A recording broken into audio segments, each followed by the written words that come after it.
Hi friends, ഇത് ഞങ്ങൾക്ക് food order ഉണ്ടായിരുന്നു കേട്ടോ. ചെറിയൊരു ബർത്ത്ഡേ ഫംഗ്ഷൻ്റെ ആണ് കേട്ടോ. ഫുഡൊക്കെ ഉണ്ടാക്കുന്നത് അമ്മയാണേ. ഞാൻ ചെറിയ ചെറിയ സഹായങ്ങൾ മാത്രമേ അമ്മയ്ക്ക് ചെയ്തു കൊടുക്കാറുള്ളൂ. എനിക്കും അമ്മയ്ക്കും നല്ല ടെൻഷൻ ഉണ്ടായിരുന്നു കേട്ടോ ഈ ഫുഡ് വെക്കുന്നതിൽ.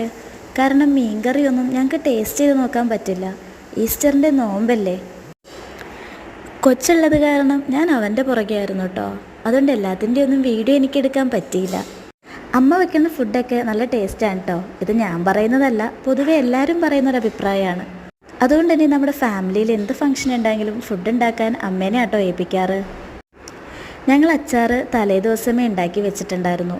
അപ്പം ഒക്കെ സെറ്റായിട്ടോ. അച്ചാറും ക്യാബേജോറിനും മോരുകറിയും പിന്നെ മീൻ കറി, ബീഫ് വറുത്തരച്ച് വെച്ചത്, പപ്പടം, ചോറ്, ഇതായിരുന്നു കേട്ടോ അവർ പറഞ്ഞ ലിസ്റ്റ്. ഇനി ഇതവർ കഴിച്ചതിന് ശേഷമുള്ള അഭിപ്രായം കേട്ടാലേ ഞാനും അമ്മയെ ഹാപ്പി ആവുള്ളൂ. അപ്പോൾ അത്രയേ ഉള്ളൂ. ടാറ്റാ.